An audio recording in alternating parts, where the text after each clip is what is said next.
Bonsoir à tous, en tout cas, bienvenue dans votre émission La Réunion Léla. J'espère que la journée a été excellente. On va essayer de commencer avec vous cette soirée. On va nous commencer sur un thème un peu plus, j'allais dire polémique et surtout politique, puisqu'on va se poser la question, le Sud a-t-il un souci de communication avec la région Réunion? Que se passe-t-il entre certains élus du Sud et le Conseil régional? Tout ne va pas pour le mieux, si l'on en croit le collectif Force de proposition Poix-Saint-Pierre. Selon Krishna Damour, c'est politique.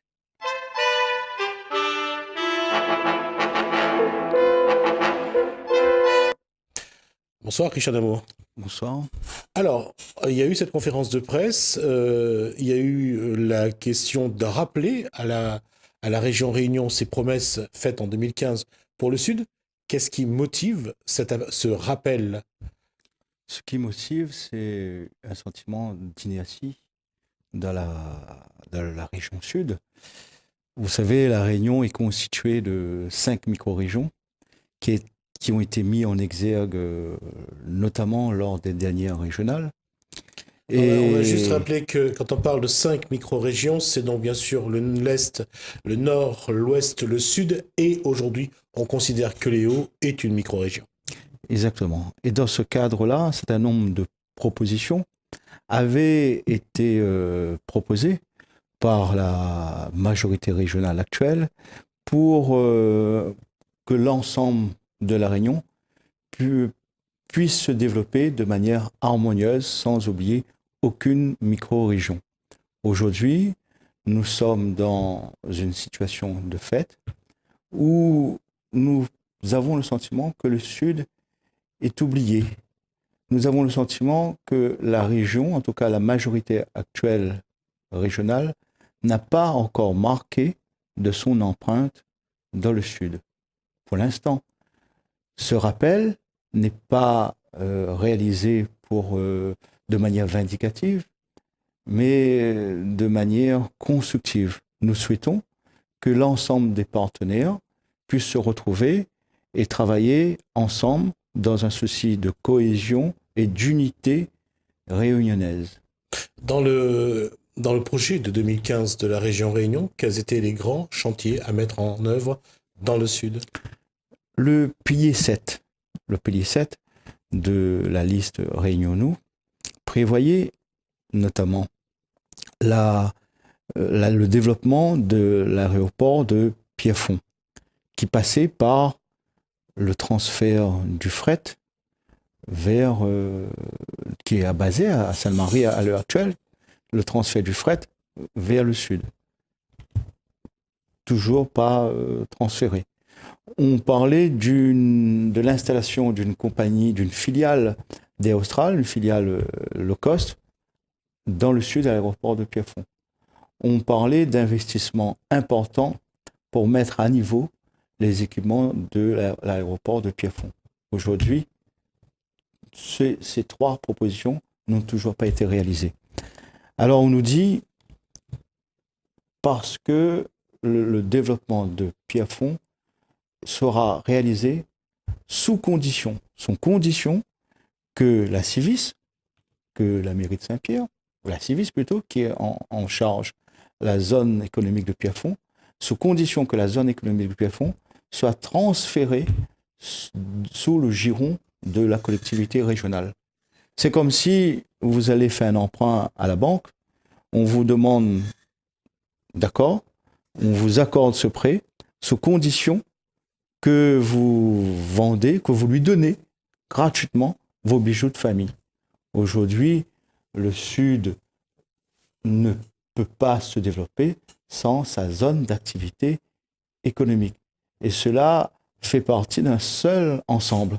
Cette question de savoir qui doit avoir la gérance de l'aéroport de Pierrefonds a été déjà décrétée lorsque Didier Robert est revenu des États-Unis avec l'autre avion de la compagnie Air Austral en disant, et il l'avait dit de manière assez, je dirais, nette, que les élus du Sud n'ont pas su développer l'aéroport de Pierrefonds et que pour que demain la région investisse, il faut que la région ait la mainmise et que la région ait la gestion, en tout cas. Est-ce que ça, aujourd'hui, dans les deux camps, vous n'avez pas, les deux camps n'ont pas encore trouvé un accord sur savoir qui doit avoir la responsabilité et la gestion de l'aéroport? En tout cas, ce qui est important de savoir, c'est que l'aéroport de Pierrefonds, à l'heure actuelle, a renoué avec la rentabilité, puisque grâce aux efforts aux 10 élus qui siègent actuellement dans le syndicat mixte de Pierrefonds, grâce aux 10 maires du Sud, grâce au partenariat avec Air Mauritius, aujourd'hui, l'aéroport de Pierrefonds a retrouvé une certaine rentabilité puisque le nombre de passagers a augmenté de 34% l'année dernière pour atteindre un niveau de 107 000 passagers. Ce premier trimestre seulement, l'aéroport de Pierrefonds a progressé au niveau de sa fréquentation, a progressé de 30%. Donc, il y a un travail qui est fait aujourd'hui avec nos propres moyens. Nous souhaitons que cela puisse se développer davantage avec comme nouveau partenaire la région. La région, comme la région l'avait décliné lors de ses propositions dans le cadre de son programme régional. Aujourd'hui, il y a des efforts, il y a un travail. Quand nous entendons le Sud, nous entendons que l'aéroport de Pierrefonds est un outil purement électoraliste. C'est un manque de respect envers ces 10 élus du Sud qui mènent un travail d'unité parce qu'il y a un travail collectif qui est mené. Aujourd'hui, l'aéroport de Pierrefonds, grâce au partenariat de ces élus-là, s'intègre au sein du hub aérien que Air Mauritius a mis en place dans l'océan Indien. Vous quittez l'aéroport de Pierrefonds, à 30 minutes de l'aéroport de Pierrefonds, vous avez 136 destinations qui sont offertes à l'ensemble de la Réunion, Sud-Est, puisque l'aéroport de Pierrefonds ne concerne pas seulement le Sud-Est, concerne également la population de l'Ouest, grâce à la route de Tamarin, qui permet aujourd'hui d'avoir le regard de l'Ouest tourné vers le Sud. Aujourd'hui, il y a un potentiel de 500 000 passagers. Mais il faudrait-il que nous mettons autour d'une table et nous disions, nous allons bâtir ensemble le développement harmonieux de la Réunion qui passe également par l'aéroport de Pierrefonds. L'aéroport de Pierrefonds n'est pas un concurrent de l'aéroport de Gillot. Ce sont deux aéroports totalement complémentaires avec des lignes complémentaires. Aujourd'hui, il nous faut des moyens, notamment pour que la piste soit allongée. Mais la piste actuelle, 2300 mètres, va être mise aux normes, va permettre de l'accueil de nouveaux grands porteurs. Et tout cela pour dire qu'il y a un travail déjà réalisé grâce au travail et la présidence du syndicat mixte de Pierrefonds. Aujourd'hui, les élus du Sud et le président de région, quelles sont leurs relations aujourd'hui? Je ne sais pas, mais nous entendons à travers la presse, à travers des conférences de presse, dans différents médias, des déclarations qui sont faites. Nous, citoyens, lorsque nous entendons cela, c'est l'unité, c'est la cohésion rayonnaise, la cohésion politique qui est mise à mal, qui est remise en cause. Nous avons besoin, pour développer la Réunion, de jouer collectif. Nous ne pouvons pas dire que les maires du Sud utilisent mal le fonds routier. Preuve à l'appui, la mairie de Saint-Pierre reçoit 5 millions au titre de fonds routiers pour l'année 2018. Elle en dépense 10 millions, ce qui signifie qu'elle en dépense le double de ce qu'elle reçoit. Entre 2010 et 2017, la mairie de Saint-Pierre a dépensé plus de 34 millions pour les routes municipales. Alors, nous ne pouvons pas, sous le coup d'un caprice ou le coup de la mauvaise information, dire devant la presse porter des accusations. On dit aujourd'hui, on se pose la question, on dit aujourd'hui qu'il n'y a aucun dossier dans le cadre du programme de la prévention des risques d'inondation, qu'il n'y a aucun dossier venant du Sud. Aujourd'hui, je peux vous dire qu'il existe un dossier important, puisque c'est le dossier PAPI, qui a été signé en novembre 2017 par la région. Ce dossier PAPI est une convention qui lie l'État, la région, la mairie du Tampon, la mairie de Saint-Pierre et les 2 EPCI. Et ce plan PAPI prévoit le projet et l'étude qui est déjà terminée de la rivière d'abord. Un projet de près de 9 millions d'euros pour endiguer et prévenir les risques d'inondation sur le secteur du bassin plat. Il y a un dossier qui est déjà présent qui concerne la rivière, la ravine Blanche, qui concerne la ravine Condé-Concession. Dire qu'il n'y a pas de dossier, je ne comprends pas pourquoi de telles accusations. Alors aujourd'hui, on sait, on va utiliser les 9 minutes qui nous restent pour parler politique. On sait que l'élection au conseil départemental du mois de décembre, je crois que c'était le 10 décembre de 2017, a éclairci, selon le président de région, a éclairci une situation. Pour d'autres, cela a compliqué, apparemment. La question, c'est aujourd'hui, est-ce que la communication entre le président de région et Michel Fontaine, puisque c'est de Michel Fontaine surtout qui va s'agir, est-ce que cette communication-là, elle existe encore, d'autant que Didier Robert a annoncé qu'il ne souhaite plus faire partie des Républicains, donc du parti présidé à La Réunion par Michel Fontaine. On sent qu'il y a une rupture politique. Est-ce que cette rupture politique a les conséquences attendues ou il ne faut pas mélanger les choses, il faut savoir gouverner pour tout le monde et après faire de la politique lorsque le temps électoral est arrivé? Je suis content de cette question. Ça nous permet de dire qu'il y a un temps pour la confrontation et il y a un temps pour travailler ensemble. Et il n'y a jamais eu de confrontation.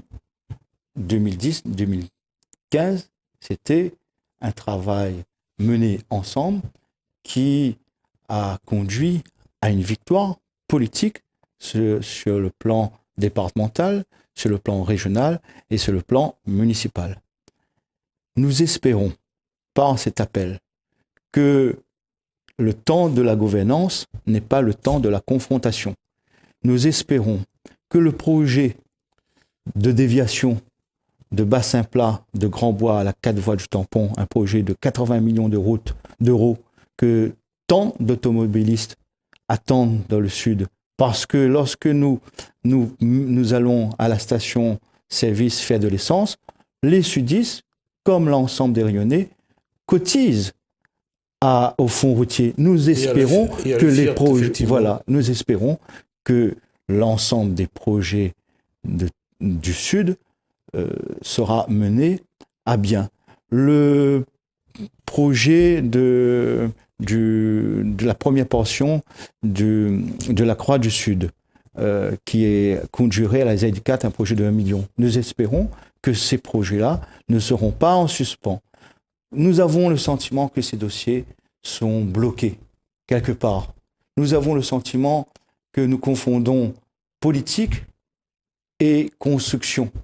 Il ne s'agit pas, en tout cas en respect envers les électeurs sudistes, il ne s'agit pas d'être de la confrontation, de monter l'un contre l'autre. Il s'agit de dire qu'il faut travailler ensemble. Et les Réunionnais, quand nous avons une actualité aussi mouvementée sur le plan social, lorsque nous connaissons que l'ensemble des communes connaît des baisses de dotations, quand nous connaissons que les communes ont de moins en moins de moyens, et je vise là les emplois aidés, je pense que le département, la région et les communes doivent travailler ensemble. Et c'est pourquoi je dis je lance un appel à l'ensemble des responsables politiques à destination de la pyramide. Il est temps d'inverser les choses, que la région manque de son empreinte de développement, le Sud. Christian Lamour, vous êtes donc du collectif Force de proposition pour Saint-Pierre. On va essayer d'être un peu plus maintenant, je dirais, direct. On sait qu'il y a une rupture aujourd'hui entre Didier Robert et ce qu'il, lui, il appelle les dinosaures de la politique. Entre autres, bien sûr, Michel Fontaine, on va parler de Silimalé, on va parler d'Antenne Lacoune, si on veut aller un peu plus au sud. Il y a cette réalité-là. La question, aujourd'hui, c'est de savoir comment il pourrait y avoir un rapprochement, sachant qu'on est à 2 ans, moins de 2 ans, de la prochaine échéance électorale, si elle est maintenue en 2020, c'est-à-dire les municipales. Comment, puisque dans chaque camp, on est déjà dans les municipales, Didier Robert prépare ce qu'il veut, c'est un changement, en tout cas que les dinosaures ne reviennent pas en 2020. Les dinosaures, entre guillemets, et là j'utilise le terme employé par Didier Robert, eux, en tout cas, se mettent tout en place pour éviter qu'il y ait un astéroïde qui vienne tuer les dinosaures. La question, elle est simple. Comment peut-il se faire, comment faut-il faire pour que ces deux camps qui préparent les municipales puissent se parler et s'entendre? L'actualité des dossiers les conduiront à parler, à discuter. Je pense à la gestion des déchets. Il faudra trouver une solution cohérente. La gestion des déchets qui, apparemment, finira par atterrir dans les compétences de la région. Pour l'instant, ce sont les EPCI qui ont la main. On voit que le Sud, la Civis et la CC Sud ont déjà trouvé une solution avec Ileva, ont proposé un projet avec Ileva. Il y a un UVE, unité de valeur énergétique, qui est mis en place. On n'a pas l'impression qu'il y a un travail commun entre aujourd'hui les EPCI, les communes, les EPCI et la région. Est-ce qu'il y a un moyen pour que demain, ça change? Et là, je parle du Sud, bien sûr. C'est l'inertie, encore une fois, c'est l'absence de travail qui feront que chacun devra prendre ses responsabilités. La véritable question à poser, qu'est-ce que nous proposons à nos enfants demain sur la gestion des déchets? Allons-nous laisser nos sols se polluer? Allons-nous laisser nos nappes phréatiques se polluer? Ou allons-nous trouver une véritable solution cohérente? L'UVE, qui est la dernière étape de la gestion des déchets, puisqu'il y aura tout un ensemble d'étapes. Il y aura le tri au maximum, il y aura le recyclage et il y aura le traitement des déchets ultimes à travers l'UVE, qui permettra à terme de se substituer au véritable élément pollueur, c'est le charbon qui provient de l'Afrique du Sud. Et cette énergie dégagée par l'UVE permettra à nos enfants de trouver une île moins polluée, puisque moins carbonieux. Voilà un des dossiers qui fera que l'ensemble des acteurs seront amenés à discuter ensemble. Mais je dis que le Sud, aux dernières élections, a permis à certains d'obtenir près de 45 000 voix. Allons-nous faire abstraction de cela? C'est une mise en garde, Christian Lamour, pour 2021? En tout cas, il faudra que les uns et les autres mettent un peu de l'eau dans son vin, s'il y en a qui boivent du vin. Mais qui boivent de l'eau aussi, mais bon. Boivent de l'eau. En tout cas, mettre un peu plus d'eau pour que on puisse avoir une vision beaucoup plus lointaine et non pas une vision électoraliste. Pendant que certains travaillent, d'autres attaquent. Nous ne voulons pas s'insérer dans cette brèche. Nous voulons tout simplement lancer un rappel aux promesses, un rappel qu'il est nécessaire qu'il y ait un développement harmonieux de l'ensemble des territoires, de l'ensemble des micro-régions, et être en rupture avec cette attitude qu'il existe pertinemment une attitude de développement macrocéphale, nord-nord, et le sud, on l'oublie. Merci Krishna Damour en tout cas pour toutes ces informations. On aura l'occasion, j'espère aussi, de recevoir les élus du Sud et j'espère aussi recevoir le président de région pour voir un petit peu aujourd'hui si cette relation entre lui personnellement, Didier Robert et Michel Fontaine peuvent évoluer et bien sûr si ça évolue, ça fera sans doute évoluer bien sûr les relations avec la région Sud. Merci à vous Krishna Damour. Nous en tout cas, on va suivre ce dossier.